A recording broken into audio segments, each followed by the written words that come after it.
Good morning everyone, welcome back. And आज हम कोशिश करेंगे ये मैट्रिसेस, आज ये लास्ट वीडियो हो। हमने अभी तक लगभग एडजॉइंट क्या पूरा ही कर लिया। एडजॉइंट तक ख़त्म किया हमने, एडजॉइंट के बारे में जानकारी लिखी और different type of matrices, characteristic equation, characteristic polynomial, ये सब हमने देख लिया। तो आज उसी कड़ी में एक नई चीज़ जोड़ते हैं जिसे हम कहते हैं inverse of a square matrix. Inverse of a square matrix या फिर reciprocal of a square matrix, एक ही बात है। तो पहली बात तो जैसी हेडिंग मैंने लिखी तो ये बात तो समझ में आ गई कि भैया रेसिप्रोकल या फिर इनवर्स एक स्क्वायर मैट्रिक्स का डिफाइंड है। स्क्वायर मैट्रिक्स तो this heading is defined only for a square matrix, यानी कि एक स्क्वायर मैट्रिक्स के लिए ये हेडिंग डिफाइंड है। ऐसा इसलिए आप समझेंगे, ऐसा क्यों होगा, सिर्फ स्क्वायर मैट्रिक्स के लिए ही क्यों होगा, रेक्टेंगुलर के लिए क्यों नहीं होगा, वो देखेंगे। Let A be a square matrix of order n, then A is said to be invertible। अब कहेंगे इन्वर्टेबल है if there exist, ये उल्टा ही there exist a square matrix B such that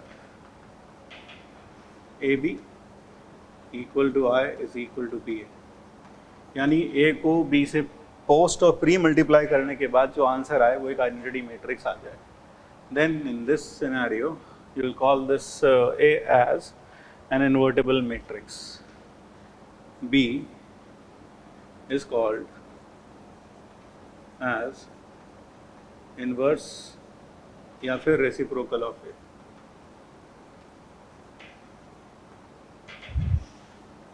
and is represented as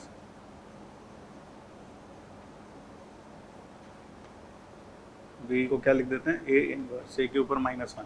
A के ऊपर -1 का मतलब A का इनवर्स है, ये 1/A नहीं है। रेसिप्रोकल नाम शब्द ज़रूर दिया गया, लेकिन इसे ये ना समझ लें ये 1/A है। तो 1/A इज नॉनसेंस, इसका कोई मतलब ही नहीं है। 1/A का मतलब क्या होगा, कुछ नहीं।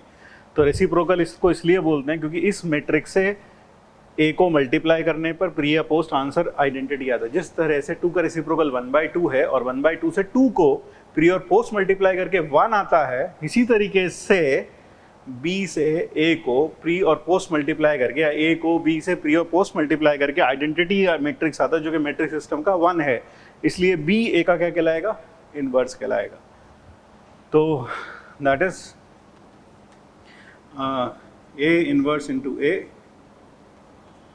is equal to A is equal to IN is equal to A into A inverse। और A का स्क्वायर होना ज़रूरी है, क्योंकि अगर स्क्वायर नहीं हुआ तो मान लो जैसे A अगर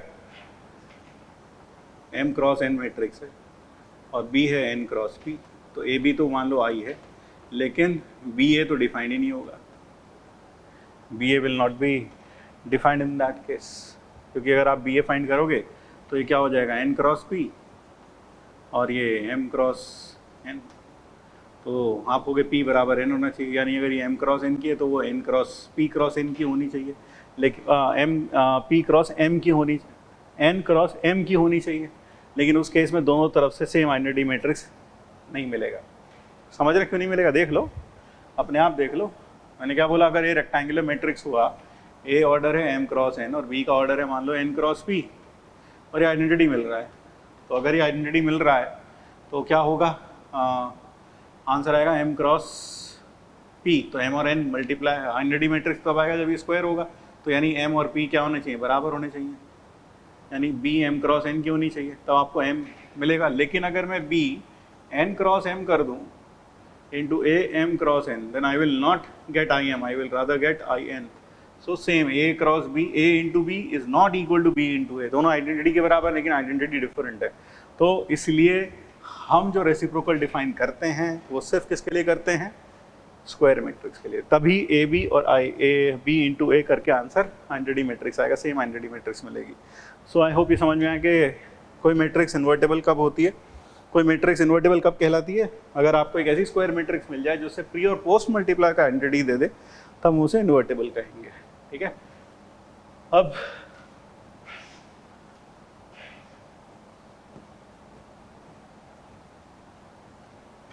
कुछ प्रॉपर्टीज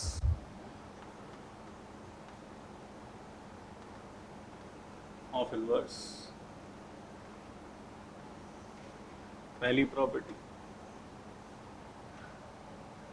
प्रॉपर्टी मैं यहाँ लिखूंगा, लेकिन पहले एक ऑब्जर्वेशन देखें। मान लो ए इंटू एडजॉइंट ए मैं आपसे पूछूं तो होता determinant A into I N, और या फिर एडजॉइंट ए इंटू ए पूछूं तो वो भी determinant A into I N होता है। अगर मैं इस if determinant A not equal to 0 then A into adjoint of A upon determinant A is equal to In is equal to adjoint of A upon determinant of A into A। तो देखो गौर से देखो कि ये जो matrix है ना, कौन सी वाली, adjoint A upon determinant of A, it is acting like B। जैसे क्या था वहाँ पर, AB equal to In is equal to BA। तो यहाँ बी का काम कौन कर रहा है, ये कर रहा है, देख लो, it is acting like B. So this implies that A inverse B होगा ना, ए इनवर्स, तो बी क्या है, adjoint of A upon determinant of A. तो if A is a non singular matrix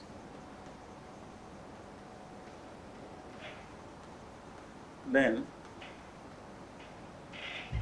A inverse is equal to adjoint A upon determinant of A। तो अगर ये non singular तो A इनवर्स क्या होगा, adjoint A upon determinant of. अब जैसे ही मैंने ये लिखा तो आपके दिमाग में एक प्रश्न जरूर आना चाहिए, कितने इनवर्स होंगे। ये तो आपने बता दिया कि हाँ, ये एक ऐसा नंबर, एक ऐसा मैट्रिक्स मिल गया जिसको हमने A से प्री और पोस्ट मल्टीप्लाई करके आइडेंटिटी मैट्रिक्स मिल जाएगा। क्या और भी कोई ऐसा मैट्रिक्स एग्जिस्ट कर सकता है जिसको ए से प्री और पोस्ट मल्टीप्लाई करके आइडेंटिटी मैट्रिक्स मिले? क्या ऐसे और भी मैट्रिक्सेस पॉसिबल हैं? क्या ए के, यानी कुल मिलाकर क्वेश्चन क्या है, क्या ए के एक से ज़्यादा इन्वर्सेस हो सकते हैं या नहीं हो सकते? So now let us give answer to this problem कि इसके आंसर्स एक से ज़्यादा हो सकते हैं या नहीं हो सकते। तो अभी हमने ये देख लिया कि ए अगर नॉन सिंगुलर है, ए अगर कैसा है, नॉन सिंगुलर है, तो उसका इन्वर्स एग्जिस्ट करेगा और उसका एक inverse adjoint A upon determinant A से मिलेगा। अब हमें एक चीज़ आंसर करनी है, क्या इन्वर्स एक से ज़्यादा हो सकते हैं कि नहीं हो सकते। सो अगला point, property 2।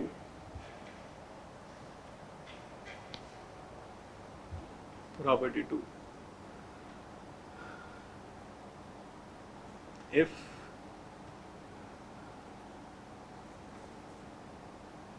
For an invertible matrix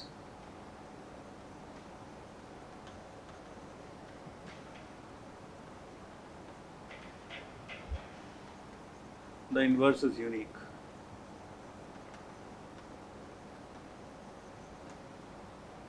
यानी कुल मिलाकर अगर मैं कहूँ तो एक इन्वर्टेबल मैट्रिक्स के लिए दुनिया में सिर्फ एक ही इन्वर्स हो सकता है, या यूँ कहूँ कि इसी चीज़ को, और एवरी इन्वर्टेबल मैट्रिक्स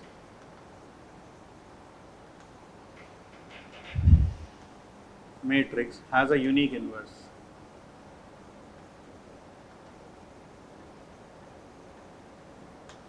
यानी दुनिया में अगर कोई मैट्रिक्स इन्वर्टेबल है तो उसका बस एक ही इन्वर्स होगा, एक से ज़्यादा इन्वर्स हो ही नहीं सकता। तो देखते हैं, लेट इफ पॉसिबल, मान लेते हैं अगर संभव है, invertible matrix A has two inverses, B and C, that is AB equal to I is equal to BA, AC equal to I is equal to CA। ये दो इन्वर्स हैं, एक की बजाय दो इन्वर्स हैं। Now B can be written as B into I, and I can be written as, from here it can be written as AC. By using associativity, BA into C, BA कितना होगा, BA will be I, so I into C, so B is equal to C. यानी कि दो अलग अलग inverse exist कर ही नहीं सकते, क्योंकि अगर आप दो इन्वर्स मानते हैं तो दोनों इन्वर्स अल्टीमेटली क्या हो जाते हैं, इक्वल हो जाते हैं. Therefore you can have only a unique inverse for an invertible matrix. Clear हुआ, ये बात समझ में आई? तो अभी तक हमने दो चीज़ें पढ़ी. पहली प्रॉपर्टी ये पढ़ी कि कोई मैट्रिक्स नॉन सिंगुलर है तो उसका इन्वर्स तो एग्जिस्ट करेगा. एक इन्वर्स हम लिख ही सकते हैं, A inverse is equal to adjoint A upon determinant of A. ये उसका इन्वर्स होगा. लेकिन सवाल ये था क्या एक से ज़्यादा इन्वर्सेस हो सकते हैं? तो इस प्रॉपर्टी से ये प्रूव हो गया कि अगर मैट्रिक्स का इन्वर्स एग्जिस्ट करता है तो दुनिया में सिर्फ एक ही इन्वर्स होगा. यानी कुल मिलाकर अगर मैट्रिक्स नॉन सिंगुलर है तो उसका inverse, the inverse of a non singular matrix can now be the inverse. मैं क्या नहीं बोल रहा अब, A inverse. Now I am saying the inverse of a square matrix, non singular square matrix is given by adjoint A upon determinant of A. क्योंकि एक ही inverse होगा, यहाँ प्रूव हो गया. और एक इन्वर्स हमने प्रॉपर्टी 1 में देख लिया, adjoint A upon determinant of A. अब अगला जो दिमाग में सवाल आता है वो ये आता है, ये पता कैसे चलेगा कि कोई मैट्रिक्स इन्वर्टेबल है या नहीं है? हमें ये तो पता चल गया कि अगर मैट्रिक्स नॉन सिंगुलर है तो उसका इन्वर्स होगा, यानी वो इन्वर्टेबल होगी, और उसका सिर्फ एक ही इन्वर्स होगा जो कि adjoint A upon determinant of A होगा. लेकिन क्या कैसे पता चलेगा कि मैट्रिक्स इन्वर्टेबल है या नहीं है? तो third property, the necessary and sufficient condition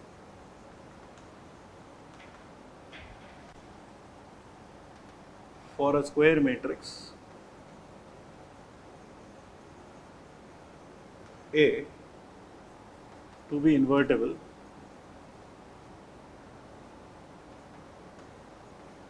is that it should be non-singular.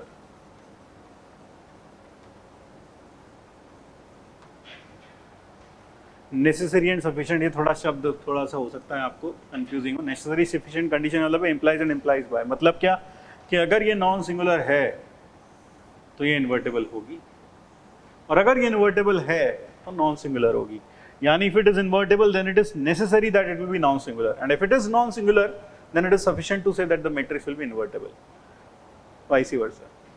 क्या बोला, दोबारा सुन लो. If it is invertible then it is necessary that it should be non-singular, and if it is non-singular then it is sufficient, if it is invertible then it is necessarily non-singular, and if it is non-singular then it is sufficient to say that it will be invertible. यानी बस इतना condition check करना sufficient है उसको invertible prove करने के लिए. ठीक है, तो तो पहले हम ये प्रूव करते हैं. ये का मतलब invertibility implies non singularity. Let A be an invertible matrix. This implies there exists a square matrix B such that AB is equal to I is equal to BA. Determinant लगा दो यार. तो determinant of AB is equal to determinant of I. I एक diagonal matrix है, उसका determinant value product of diagonal entries which is 1. This is determinant of A into determinant of B. दो real numbers का product 1 है, इसका मतलब निश्चित रूप से डिटर्मिनेंट ऑफ A 0 नहीं होगा. इसका मतलब A कैसा हो गया, नॉन सिंगुलर. तो यानी अगर कोई मैट्रिक्स इन्वर्टेबल है तो उसका नॉन सिंगुलर होना नेसेसरी है. Then it is necessary that it should be non singular. Now let us prove the reverse part of it. दूसरे पार्ट में क्या मानेंगे कि वो क्या है, नॉन सिंगुलर है. अब ये प्रूव करते हैं. Let A be a non-singular matrix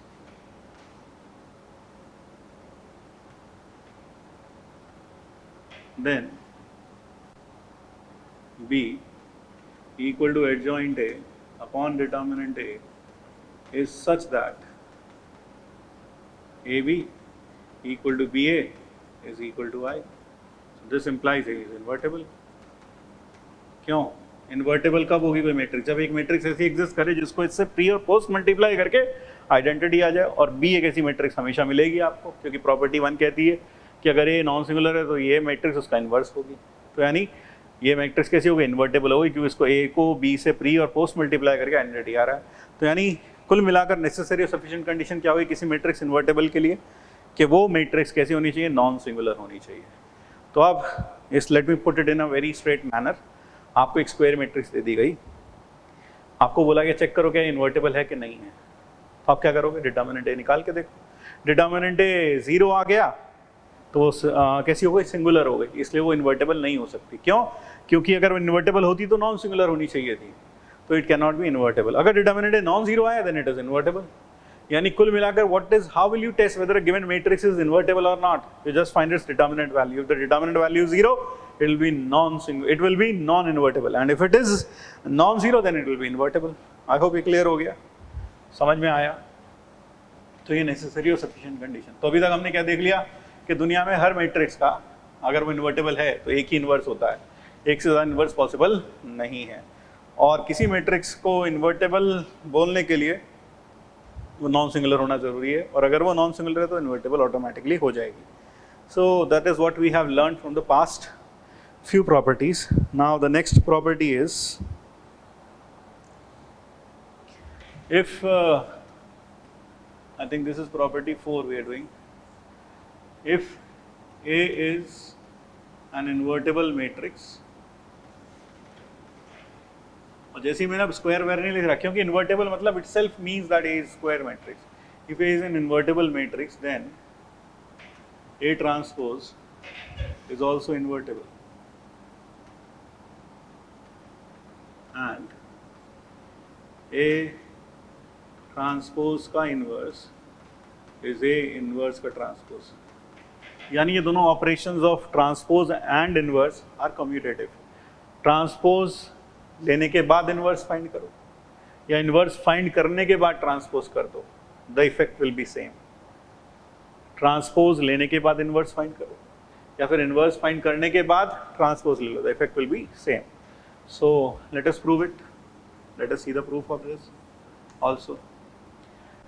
तो क्या है, अगर ए इन्वर्टेबल मैट्रिक्स है तो ए ट्रांसपोज भी इन्वर्टेबल होगा, ये शो करना है, ठीक है?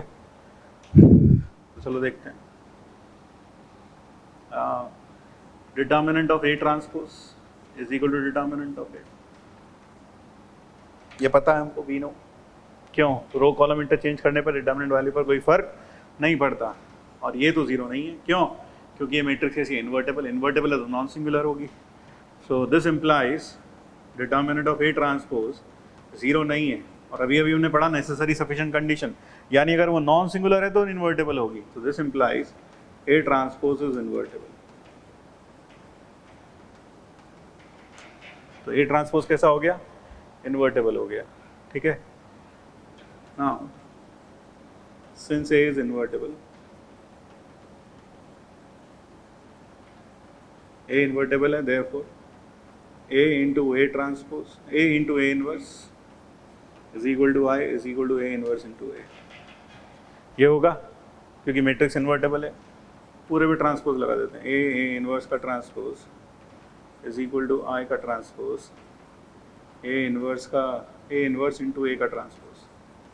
हमने रिवर्सल लॉ पढ़ा था ट्रांसपोजेस के लिए, ए बी का whole transpose is equal to B, A B का transpose is equal to B transpose into A transpose. तो रिवर्सल लॉ यहाँ लगेगा, ये बन जाएगा ए इनवर्स का transpose into A transpose is equal to I is equal to A transpose into A inverse का transpose. तो अगर मैं इसको ठीक से लिख लूँ, इसको मैं इधर लिख देता हूँ, तो A transpose into A inverse transpose is equal to I, identity matrix का ट्रांसपोज आइडेंटिटी मैट्रिक्स ही वापस आ जाता है, क्योंकि रो कॉलम इंटरचेंज करो तो आपको पता है उसमें कॉन्जुगेट एलिमेंट स्वैप हो जाते हैं ऊपर वाले नीचे, नीचे वाले ऊपर। तो आइडेंटिटी मैट्रिक्स में तो ऊपर भी जीरो नीचे भी जीरो, तो जब ये स्वैप होंगे तो कोई फर्क नहीं पड़ेगा, आइडेंटिटी वाले और जो डायगोनल एलिमेंट्स होते हैं वो अपनी जगह रह जाते हैं। तो इसलिए आइडेंटिटी का जो ट्रांसपोज होगा वो आइडेंटिटी मैट्रिक्स ही होगा। और यहाँ लिख देंगे ए इनवर्स का ट्रांसपोज इंटू ए ट्रांसपोज। गौर से देखो, this matrix is acting like B. क्यों? देखो ये क्या लिखा है, A transpose into B, जहाँ बी है is equal to I is equal to B into A transpose, जहाँ भी ए। तो इसका मतलब क्या हुआ कि बी जो होगा वो क्या होगा, ए ट्रांसपोज का इन्वर्स कहलाएगा, लेकिन बी क्या है, ए इन्वर्स का ट्रांसपोज है। सो ए इन्वर्स का transpose is equal to A transpose का inverse. So that proves the result. Clear हो गया ये भी, तो ध्यान रखें, ठीक है। एक बार देख लें, फिर हटाते हैं ये प्रॉपर्टी भी। चलिए अब अगली प्रॉपर्टी की तरफ बढ़ते हैं।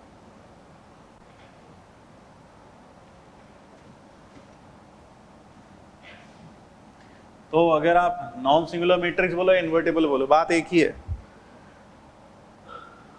नेक्स्ट आई थिंक ये प्रॉपर्टी 5 थी, प्रॉपर्टी देख लेना यार, 6 थी, 5 थी, कौन सी थी, तो 6 लिख रहा हूँ मैं, ठीक। अगली प्रॉपर्टी वो चेक कर लेना कौन सी 5 या 6, मुझे पता नहीं है। तो 6th प्रॉपर्टी जो मैं डिस्कस कर रहा हूँ ये है कि if A is non singular then determinant of A inverse is equal to 1 upon determinant of A. Determinant of A inverse क्या होता है, 1 upon determinant of A. Let us prove it. A into A inverse is equal to I is equal to A inverse into A. क्यों, non singular बोलो या invertible बोलो, बात एक ही है, नेसेसरी सफिशिएंट है। तो A into A inverse is equal to A inverse into A, तो डिटर्मिनेंट लगा दो दोनों side, A into A inverse is equal to 1, इधर लगा दो इसमें, तो आएगा डिटर्मिनेंट ऑफ A इनवर्स, क्यों, determinant of AB is equal to determinant of A, यहाँ I पे लगा दो, तो determinant of A into B is equal to determinant of A into determinant of B, provided A and B are square matrices of same order. So determinant of A inverse is 1 upon determinant of A, ये हो गया, ठीक है। So that proves this property also. अब अगली property prove करते हैं, property number 7, reversal law of inverses. अभी तक रिवर्सल लॉ हमने 2 जगह पढ़ लिया, अब तीसरी जगह पढ़ रहे हैं। पहली जगह कहाँ पढ़ा था, आपके दिमाग में आ रहा हो तो, रिवर्सल लॉ ऑफ ट्रांसपोज, अभी यूज़ भी किया हमने, A इंटू बी का whole transpose is equal to B transpose into A transpose. दूसरा हमने यूज़ किया था, दूसरा हमने पढ़ा था reversal law of adjoint, adjoint of A B is equal to adjoint of A B is equal to adjoint of B into adjoint of A, पिछले lecture में प्रूफ किया था। अब reversal law of inverses, reversal law of inverses, sorry inverses, तो A let A and B be two invertible matrices.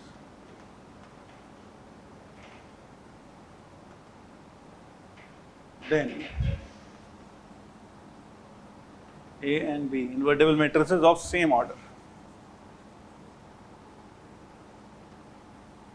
Then A into B is also invertible.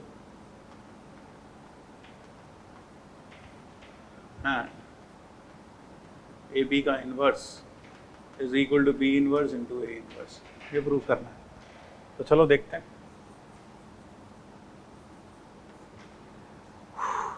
here भी 2 invertible matrices हैं, तो determinant of ए भी देखते हैं। Determinant of ए भी क्या होगा, determinant of A into determinant of B, लेकिन ये तो 0 नहीं होगा। क्यों नहीं होगा, क्योंकि ए 0 नहीं हो सकता डिटर्मिनेंट, और बी डिटर्मिनेंट 0 नहीं हो सकता, तो डिटर्मिनेंट ऑफ ए भी 0 नहीं है, डिटर्मिनेंट ऑफ बी भी 0 नहीं, तो निश्चित रूप से इन दोनों का प्रोडक्ट भी 0 नहीं हुआ, यानी डिटर्मिनेंट ऑफ ए भी 0 नहीं है। तो इसका मतलब ए भी इन्वर्टेबल है, A into B is invertible, ठीक है। Now let C equal to B inverse into A inverse, C into A B करके देखते हैं। सी से इसे प्री मल्टीप्लाई कर रहे हैं, तो ये क्या है, B inverse A inverse into A B, associativity का यूज़ करते हैं, B inverse A inverse into A into B, ये क्या बन गया, आइडेंटिटी। तो बी इनवर्स इंटू बी ये बच गया, ये भी आइडेंटिटी आ गया। इसका मतलब सी से प्री मल्टीप्लाई करके आइडेंटिटी आ जाता है। और ए बी इंटू सी करके देख लो तो यह आ जाएगा A B into B inverse into A inverse. ये क्या आ जाएगा, A into B B inverse into A inverse. ये कितना हुआ, आइडेंटिटी, ये भी आइडेंटिटी आ गया। इसका मतलब क्या हुआ कि सी क्या है, दिस इम्प्लाइज सी जो है वो ए बी का इन्वर्स है, क्योंकि इससे प्री और पोस्ट मल्टीप्लाई करके आइडेंटिटी आ रहा है। लेकिन सी क्या माना था आपने, सी माना था बी इनवर्स ए इनवर्स, तो देयरफॉर बी ए बी का होल इनवर्स सी के बराबर है, और सी क्या है, बी इनवर्स ए इनवर्स। ये शो करना था हमें। सो दैट इज इट। क्लियर हुआ, समझ में आया?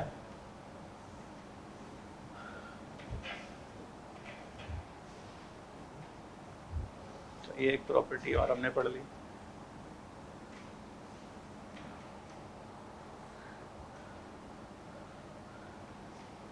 Property 8 is if A is an invertible matrix,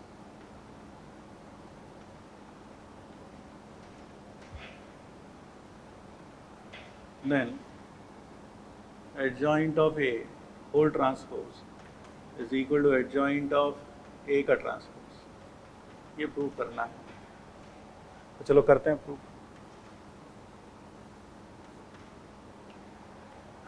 तो एडजॉइंट ऑफ ए का whole transpose is equal to adjoint of A transpose, ठीक है। तो ए ट्रांसपोज का इनवर्स अभी हमने प्रूफ किया is equal to A inverse का ट्रांसपोज, ये प्रूफ किया अभी हमने। वी नो, हम जानते हैं, अभी जनवाया आपको थोड़ी देर पहले। और दूसरी एक चीज़ ये भी जानते हैं कि के टाइम्स ए का होल ट्रांसपोज होता है के टाइम्स ए ट्रांसपोज। ये प्रूव कर चुके हम ट्रांसपोज वाले लेक्चर में, ठीक है। तो अब हम इसको लेकर चलते हैं। ए ट्रांसपोज का इन्वर्स होगा adjoint of A transpose upon determinant of A transpose. क्योंकि हमें पता है कि अगर कोई मैट्रिक्स इन्वर्टेबल है तो उसका ट्रांसपोज भी इन्वर्टेबल होता है। तो हमने एडजॉइंट ऑफ ए ट्रांसपोज कैसे निकालेंगे, adjoint of A transpose on determinant of A transpose, and this is equal to adjoint of A upon determinant of A. ये किसकी वैल्यू रखी हमने, ए इनवर्स की, whole transpose. So this will give you adjoint of A transpose divided by determinant of A. क्यों, A transpose का determinant और ए का determinant same होता है, is equal to adjoint of A whole transpose upon determinant A. ये cancel out हो गया, तो यहाँ से प्रूव हो गया कि adjoint of A transpose is equal to adjoint of A का ट्रांसपोज। क्लियर हुआ? यहाँ से आपको याद होगा हमने एक एडजॉइंट में एक प्रॉपर्टी लिखी थी, एक पॉइंट लिखा था कि ए अगर सिमेट्रिक है तो एडजॉइंट ए भी सिमेट्रिक होगा। तो देख लो यहाँ पर, if A is symmetric, then clearly adjoint of A is also symmetric, वो भी symmetric हो जाएगा। क्यों? Because A is symmetric, this implies A transpose is equal to A, therefore adjoint of A का whole transpose will be equal to, अभी prove किया हमने adjoint of A transpose, लेकिन adjoint of A transpose is equal to A. तो adjoint of A का transpose लेने पे वही मैट्रिक्स वापस आ गई। इसका मतलब एडजॉइंट ऑफ ए के ऐसी मैट्रिक्स हो गई सिमेट्रिक। तो किसी भी सिमेट्रिक मैट्रिक्स का क्या, किसी भी सिमेट्रिक मैट्रिक्स का जो एडजॉइंट होगा वो भी सिमेट्रिक होगा। क्लियर है? स्क्यू सिमेट्रिक के बारे में क्या कहोगे? स्क्यू सिमेट्रिक के बारे में हम क्या कहेंगे, तुम बताओ, सोचो। अगर ये स्क्यू सिमेट्रिक हुई,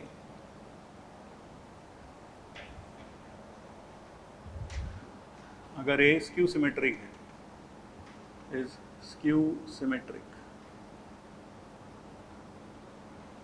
of even order cube, skew symmetric, तो एडजॉइंट ऑफ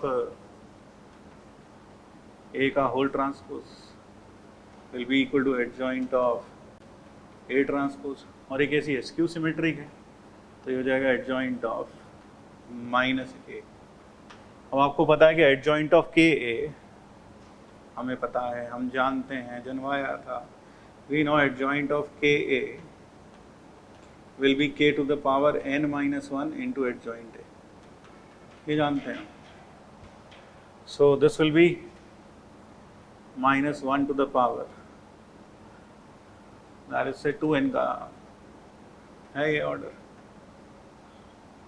जहाँ n कोई नेचुरल नंबर है तो यहाँ हो जाएगा माइनस 1 की power 2n minus 1 into adjoint of A, सही बात है। तो आ गया माइनस एडजॉइंट ऑफ ए, तो उसका मतलब एडजॉइंट ऑफ ए क्या होगा, स्क्यू सिमेट्रिक होगा।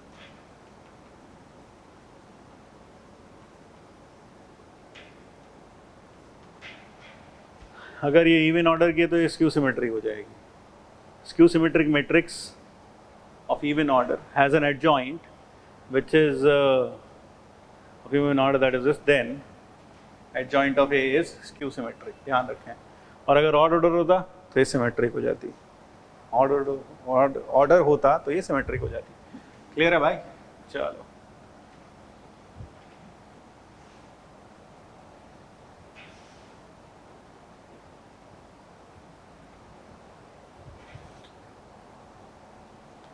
तो हमने कुछ इंपॉर्टेंट प्रॉपर्टीज पढ़ ली हैं। एक चीज और बता देता हूँ,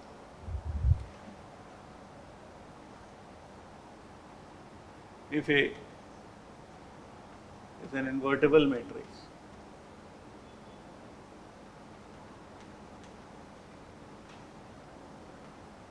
then A स्क्वायर का इन्वर्स क्या होगा, उसे लिख सकते हैं A इंटू ए का इन्वर्स, और इन्वर्स के रिवर्सल लॉ से हम लिख सकते हैं A inverse into A inverse, that is A inverse का स्क्वायर। इसी को हम आगे लिख देते हैं, A to the power minus 2 is equal to A inverse का square. So that is how we define negative integral powers of an invertible matrix. A to the power minus 2 is nothing but A inverse का square. Similarly, A to the power minus k is equal to A inverse की power k. ध्यान रखें, कल को A की power -3 लिखा है तो उसका मतलब 1/a क्यूब मत कर देना बे, इसका मतलब क्या करना है, A इनवर्स लेकर उसका क्यूब करना है। So that is what we mean by negative integral powers of a invertible matrix, ठीक है।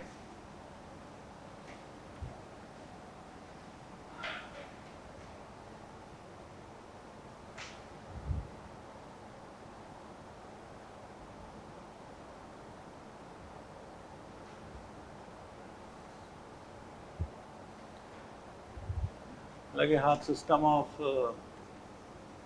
लीनियर इक्वेशंस भी पढ़ लें।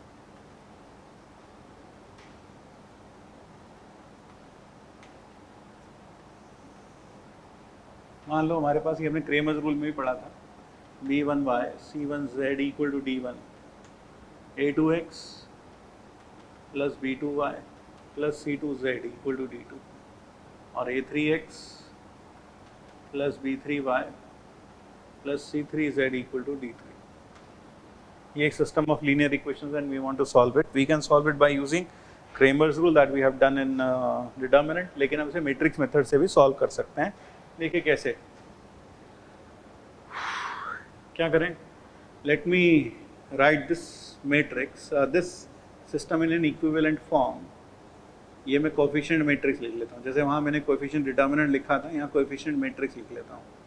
और ये a3 b3 c3 into variable matrix, variable row column vector x y z is equal to the constants, the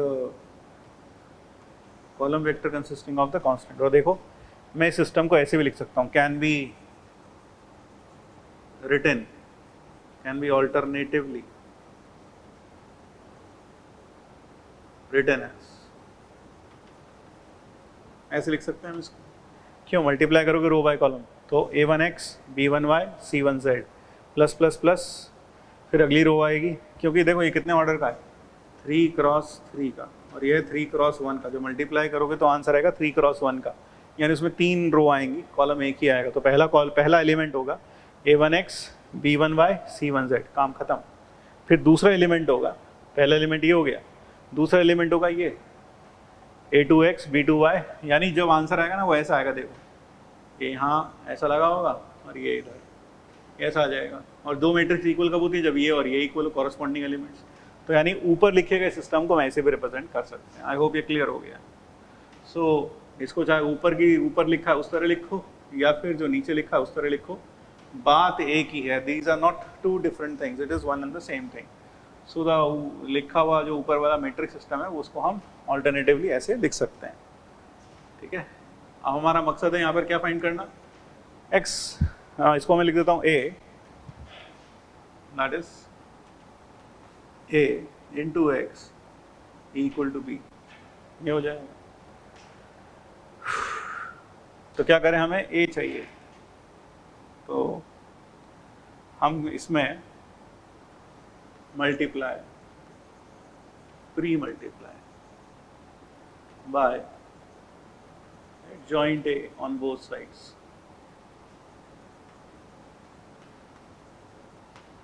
तो आप कैसा गया, joint A से आपने दोनों साइड को मल्टीप्लाई कर दिया, into A into B into X is equal to joint A into B, ऐसा कर दिया मल्टीप्लाई। अब फिर से CDPT का यूज करो, तो joint A into A into X is equal to joint A into B। अब ये क्या बन गया, डिटर्मिनेंट A इंटू YN, तो X से मल्टीप्लाई करेंगे तो X ही आएगा, joint A इंटू B। ये आ गया। फिलहाल हमने दोनों साइड को किससे मल्टीप्लाई किया, joint A से। अब यहाँ से तीन बातें, पहले दो बातें आती हैं। पहला, if determinant A not equal to 0, अगर डिटर्मिनेंट नॉन सिंगुलर हो, अगर डिटर्मिनेंट 0 ना हो यानी मैट्रिक्स नॉन सिंगुलर हो, डिटर्मिनेंट नॉट इक्वल टू 0, तो division is allowed by non zero number. तो joint A upon determinant A into B, तो उसका मतलब x क्या हो गया, therefore x becomes equal to A inverse B।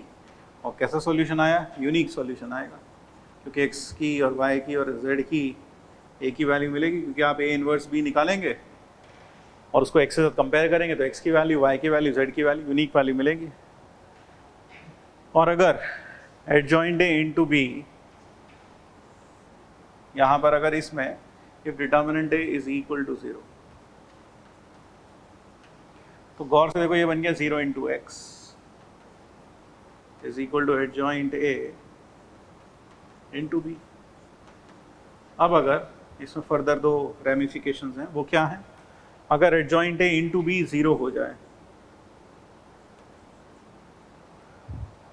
अब यार यहाँ जगह नहीं बच रही मेरे पास, तो इधर लिखते हैं, तो ये हटा रहा हूँ मैं। तो अभी मैं यहाँ लिख रहा हूँ, अगर डिटर्मिनेंट A 0 हो जाए, एंड इन दैट केस ये बन गया 0 into x is equal to joint A into B।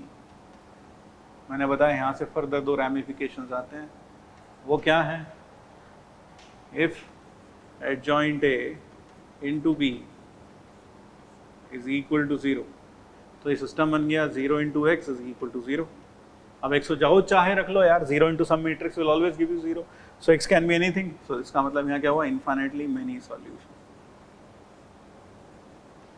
इस केस में इनफाइनाइटली मेनी सॉल्यूशंस आएंगे।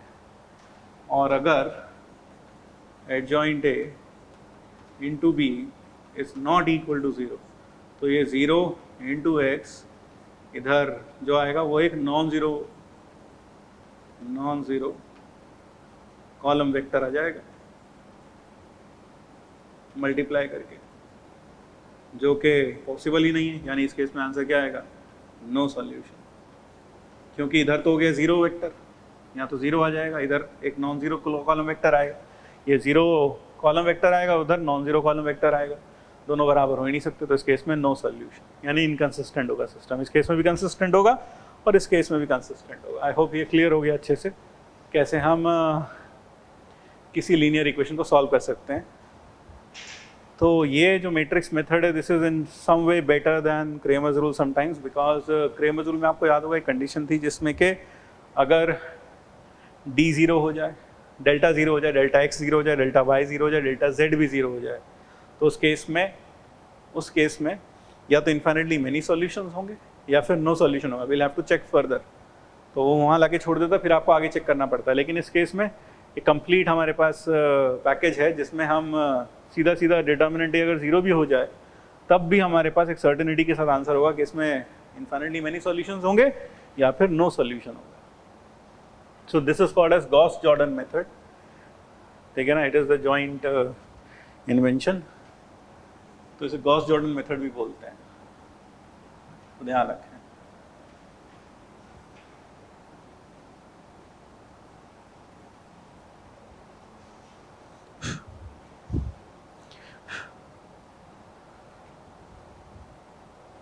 चलिए एक दो क्वेश्चन करते हैं। If A is an orthogonal matrix, orthogonal non-singular, वैसे ये बोलने की जरूरत नहीं है नॉन सिंगुलर, क्योंकि ऑर्थोगोनल है तो नॉन सिंगुलर होगी ही। देन प्रूव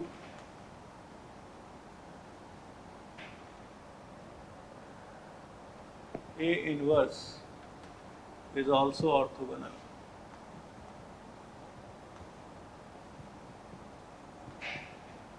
तो आपको याद होगा कोई मैट्रिक्स ऑर्थोगोनल कब होती है। पहली चीज़ तो मैं बोल रहा हूँ कि बस इतना बोल देते हैं is orthogonal then prove A inverse is also orthogonal. ये नॉन सिंगुलर बोलने की हमें ज़रूरत नहीं है, क्वेश्चन में हालांकि दे रखा है, क्योंकि ऑर्थोगोनल का मतलब क्या होता है, A transpose into A is equal to I is equal to A into A transpose.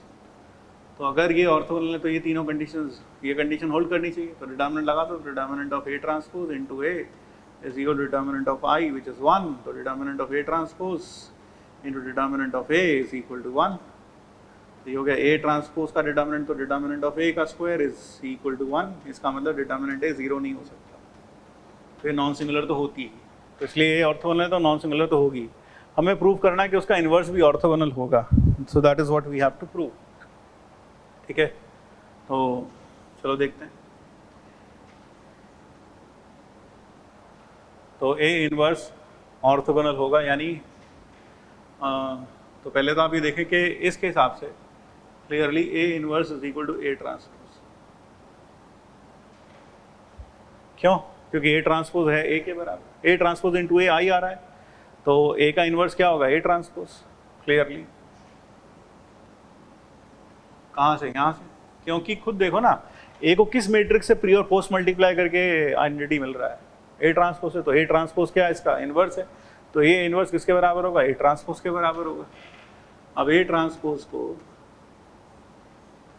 A transpose के ट्रांसपोज से मल्टीप्लाई कर लो, और इसी तरीके से A ट्रांसपोज के ट्रांसपोज को फिर A ट्रांसपोज से मल्टीप्लाई कर लो। तो गौर से देखो ये क्या लिखा है, ये A है, A ट्रांसपोज इंटू ए, यहाँ से कंडीशन से आ जाएगा A ट्रांसपोज इंटू ए आई, और ये A इंटू ए ट्रांसपोज ये भी आई। तो गौर से देखो इसे क्या लिखे हैं, A इनवर्स, और ये क्या है, A इनवर्स का transpose is equal to I is equal to A into ये क्या, A इनवर्स का ट्रांसपोज इंटू A इनवर्स। तो क्या प्रूव हो गया कि A इनवर्स को A इनवर्स के ट्रांसपोज से मल्टीप्लाई कर आइडेंटिटी आता है, तो इसका मतलब A इनवर्स कैसी होगी, ऑर्थोगोनल। क्योंकि ऑर्थोगोनल कब कहलाती है, जब कोई मैट्रिक्स को उसके ट्रांसपोज से मल्टीप्लाई करके आइडेंटिटी मिले। तो यहाँ पर A इनवर्स को A इनवर्स के ट्रांसपोज से मल्टीप्लाई करके आइडेंटिटी मिल रहा है, इसलिए ऑर्थोगोनल है। सिंपल, क्लियर हो गया। नहीं तो आप ये भी कर सकते थे A इंटू A इनवर्स, इसमें दोनों साइड पर, मतलब आप क्या करते A इंटू A इनवर्स लिख लेते, A इंटू A इनवर्स लिख लेते, और फिर दोनों साइड पर ट्रांसपोज लगा देते हैं, तब भी शायद हो जाता, तब भी हो जाता। ठीक है ना, तो ये हटा रहा हूँ मैं, ये समझ में आ गया होगा आराम से। इधर चलो अगला देखते हैं।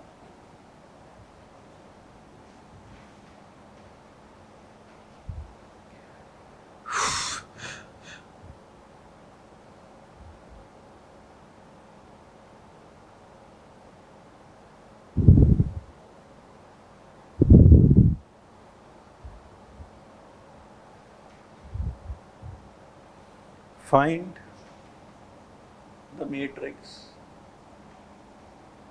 A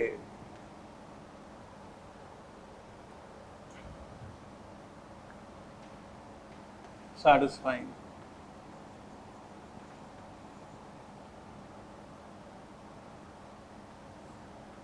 2 1 3 2 into A into 3 1 minus 3 2 minus 3 2 5 minus 3 is equal to minus 2 4 3 minus 1. हमें मैट्रिक्स ए फाइंड करनी है जिसके लिए 2 1 3 2 minus 3 2 5 minus 3 equal to minus 2 4 and this ये हो. तो देखो ये मैट्रिक्स इन्वर्टेबल है 4 माइनस 3 नॉन जीरो है, इन्वर्टेबल है, तो हम इसका इन्वर्स देखें कैसे निकलता है. एडजॉइंट निकालेंगे. एडजॉइंट के लिए आपको पता होगा इन दोनों को क्या कर देते हैं इंटरचेंज, और डायगोनल एंट्रीज का नॉन डायगोनल एंट्रीज का साइन रिवर्स कर देते हैं. ये तो करते हैं, ठीक है. So now let us find out this. इन दोनों को इंटरचेंज करोगे तो 2, ये 2 वही रहेगा, ये माइनस 1 माइनस 3, इसका इन्वर्स होगा. हम इससे दोनों साइड को मल्टीप्लाई कर देते हैं. Let me call this as B and this as C. तो ये क्या बन गया भाई, ये बन गया बी इन्वर्स. अभी बी इन्वर्स तो नहीं हुआ, इसको साथ साथ इसके डिटर्मिनेंट वैल्यू से भी डिवाइड करना पड़ेगा. डिटर्मिनेंट वैल्यू 1 है तो ये बी इन्वर्स ही आ गया. इसी तरीके से सी इन्वर्स वो होगा इन दोनों की इंटरचेंजिंग माइनस 3 माइनस 3, इन दोनों का साइन चेंज माइनस 5 माइनस 2. इसका डिटर्मिनेंट वैल्यू देखो, प्लस का 9 माइनस का 10 माइनस 1, तो डिवाइड बाय माइनस 1 करेंगे. मैट्रिक्स में कोई भी कांस्टेंट से मल्टीप्लाई डिवाइड करें तो वो हर एलिमेंट से मल्टीप्लाई डिवाइड होगा. विल बी 3 2 5 3, ये आ गया. तो अब हमारे पास जो ऊपर दिया हुआ सिस्टम है वो ऐसे है, A B C is equal to, इसको मैं डी कह देता हूँ, डी. सो दोनों साइड को आप प्री और पोस्ट मल्टीप्लाई कर दो, B inverse D C inverse. तो जब ये मल्टीप्लाई होगा एंटिटी देगा, ये मल्टीप्लाई होगा एंटिटी देगा, तो सीधा ये मिलेगा. और वो क्या होगा, B inverse into D, B inverse into D, यानी 2 minus 1 minus 3 2 into D, D is minus 2 4 3 minus 1 into C inverse, it is 3 2 5 3. अब एसोसिएटिविटी का यूज़ करके या तो पहले इन दोनों को मल्टीप्लाई कर लो या इन दोनों को फिर मल्टीप्लाई कर देना, फिर आ जाएगा ये. So that is not a difficult task, तो कर ही सकते हैं आप, ठीक है.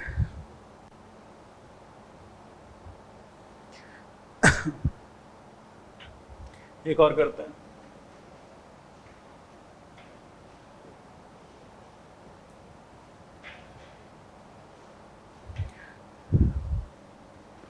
If A and B are square matrices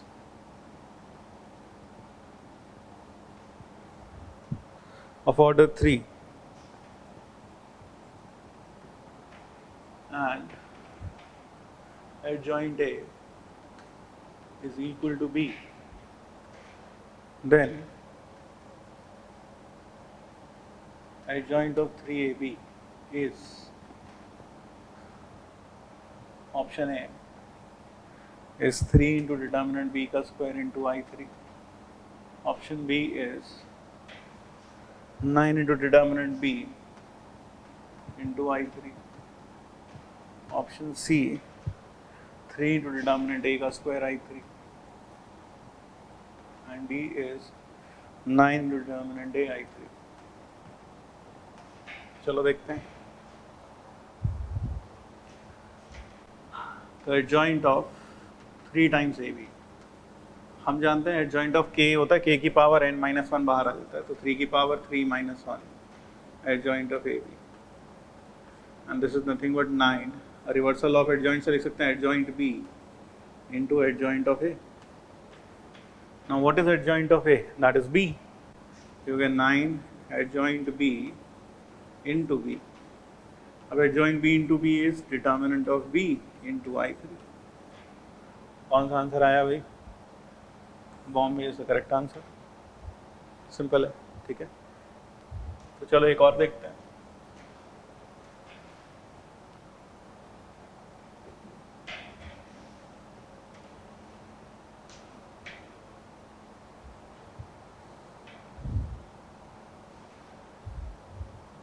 ये आप खुद ट्राई कर लेना।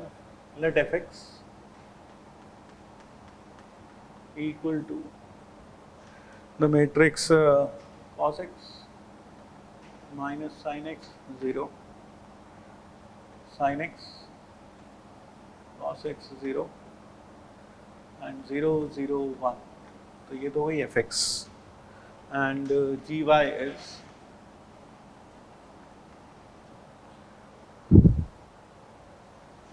cos y 0 sin y 0 1 0 और minus sine y 1 0,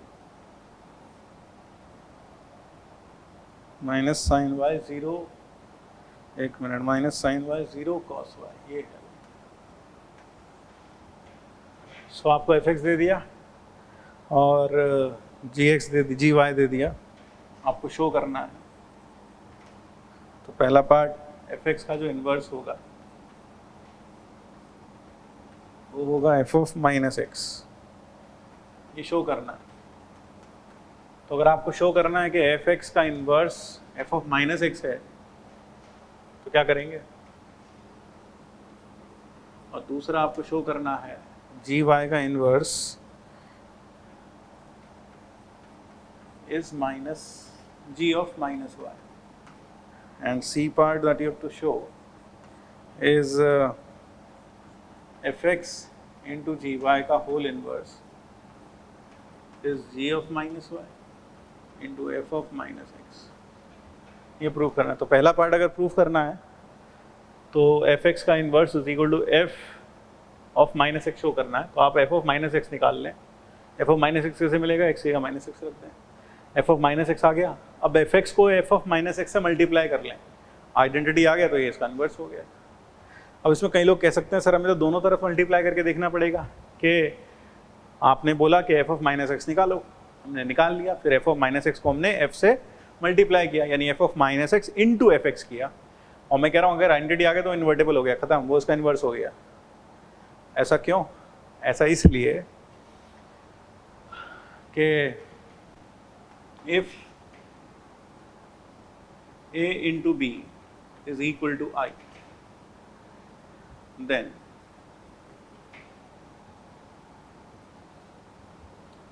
determinant of a into determinant of b 1 होगा। इसका मतलब determinant of a 0 नहीं है, इसका मतलब a इन्वर्टेबल है। a इन्वर्टेबल, इसका मतलब a इन्वर्स एग्जिस्ट करेगा। और इसका फर्दर मतलब आएगा कि अगर मैं दोनों साइड को a इन्वर्स से मल्टीप्लाई कर दूं तो यहाँ हो जाएगा a इन्वर्स इंटू आई। तो ये कितना हो जाएगा बंधु? हो जाएगा b is equal to a inverse. तो b ही आ जाएगा a का इन्वर्स, यानी दो साइड मल्टीप्लाई करके चेक करने की जरूरत नहीं है। अगर a इंटू बी आई आ रहा है तो b ऑटोमेटिकली a का इन्वर्स हो जाएगा। You don't have to check for b also. So अगर एफ एक्स का inverse F of minus X हमें प्रूव करना है तो F X into F of minus X prove कर दो, आंसर आइडेंटिटी आएगा, तो खत्म, ये इसका इन्वर्स हो जाएगा। इसी तरह से ये कर लेना, हो जाएगा। ठीक है, क्लियर हो गया ना भाई? ये अब एक तो ये कर लेना, एक प्रॉब्लम और दे रहा हूँ वो भी कर लेना आप। चेक, ये तो मैंने करी दी। In a way I have given you very strong hint. अगला एक प्रॉब्लम और। Find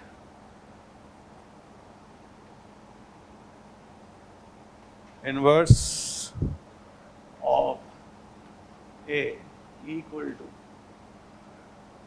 A B C 1 plus BC by A। इसका इन्वर्स फाइंड करना है and show A into A inverse is equal to A square plus B C plus 1 into I minus A into capital. ये और try कर लेना आप, ठीक है। तो चलिए ये तो ट्राई कर ही लेंगे आप लोग। एक क्वेश्चन और, prove determinant of adjoint of A inverse is equal to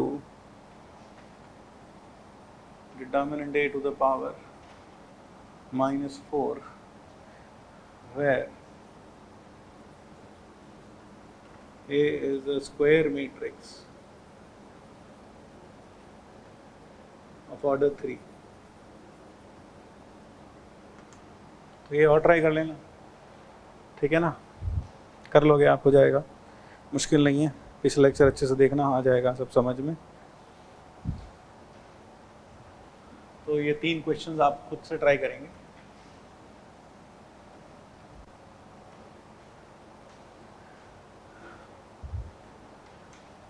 लगे हाथ में आपको एक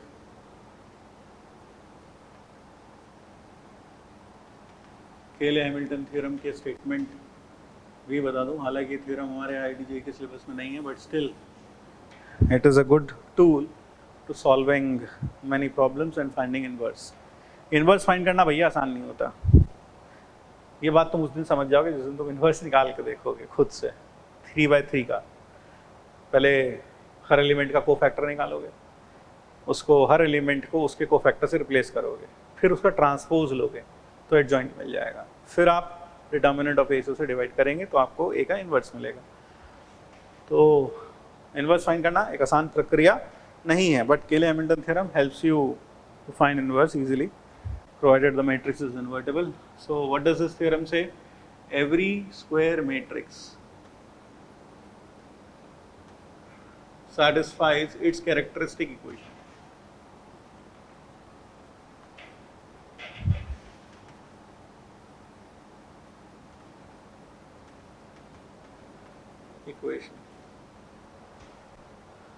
आपको याद होगा ये क्या कहता है कि हर स्क्वायर मैट्रिक्स अपनी कैरेक्टरिस्टिक इक्वेशन को सेटिस्फाई करती है। Every square matrix satisfies it's characteristic equation. तो आपको याद होगा कैरेक्टरिस्टिक इक्वेशन क्या थी? अगर आप डिटर्मिनेंट ऑफ ए को a minus x times I कर 0 रख दें तो we get a polynomial in x, say fx equal to 0. This is called as characteristic equation.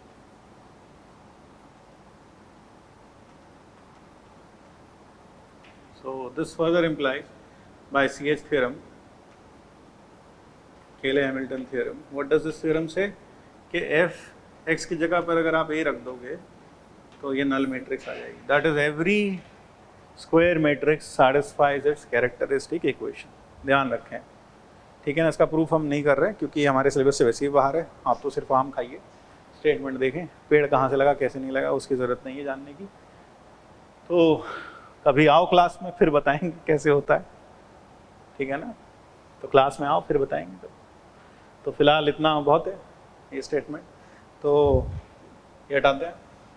इसका यूज़ देखें आप। Matrix is given to be 1 0 0 0 1 2 0 1 1 sorry and 0 minus 2 4। और IIT ने तो आइडेंटिटी भी लिख के दिया क्या है 1 0 0 0 1 0 0 0 1 and A inverse is equal to 1/6 A square plus CA plus D times I. Then value of C and D are. Option A was -6 -11. Option B is 6 11.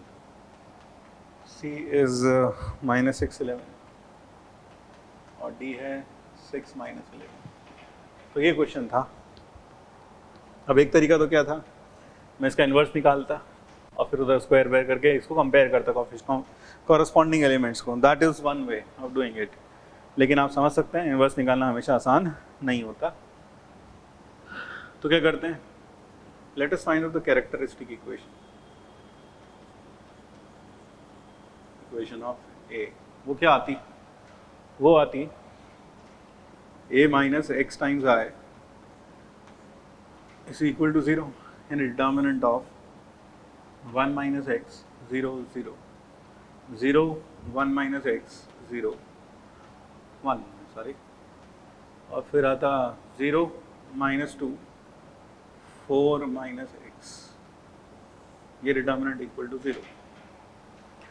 तो जब हम यहाँ पर इसे ओपन करते तो ये ओपन कर लेंगे, तो 1 minus x into 1 minus x into 4 minus x plus 2 is equal to 0 आ गया। तो क्या आ गया देखो, यह आया 1 माइनस एक्स या x माइनस 1 लिख दो, इंटू इसको मल्टीप्लाई करो कितना आ जाएगा, यह आ जाएगा 4 प्लस एक्स स्क्वायर माइनस का 5x प्लस का 2 इज इक्वल टू 0। तो ये आ गया x cube minus 5x square और प्लस का 6x माइनस का x स्क्वायर प्लस का 5x माइनस का 6 इज इक्वल टू 0। ये आएगा मल्टीप्लाई करके, तो ये आ गया x cube minus 5x square plus 11x minus 6 is equal to 0। X cube minus 6x square, x cube minus 6x square minus 11x plus 6 is equal to 0। ये equation आ गई। अब केले हैमिल्टन थ्योरम क्या कहती है कि every matrix satisfies its characteristic equation. So this is the characteristic equation of A. तो matrix इसको क्या करेगी, सैटिस्फाई करेगी, यानी कि A cube minus 6a square plus 11a plus नहीं minus 6i is equal to 0। ये कौन सी थ्योरम से, बाय केले हैमिल्टन। तो a 6i की वैल्यू क्या आ गई देखो, 6i comes out to be a cube minus 6a square plus 11a। अब उसने a इन्वर्स लिख के दिया है, तो a इन्वर्टेबल है, वैसे भी चेक कर लो, डिटर्मिनेंट वैल्यू 0 नहीं है उसकी, तो दोनों साइड पर a इन्वर्स से मल्टीप्लाई करते हैं, तो प्री मल्टीप्लाई प्री अपोज कैसे भी कर लो बाय a इन्वर्स। तो आपके पास आ गया 6 times a inverse is equal to a square minus 6a plus 11i। तो a इन्वर्स कितना हुआ, 1/6 a square minus 6a plus 11i। अब गौर से देखो क्वेश्चन को, a inverse is equal to 1/6, तो c कितना हुआ -6 और d कितना हुआ 11। So that is the answer, -6, 11। Calcutta answer आ गया। तो दैट इज हाउ केले Hamilton theorem comes in very handy sometimes. ठीक है,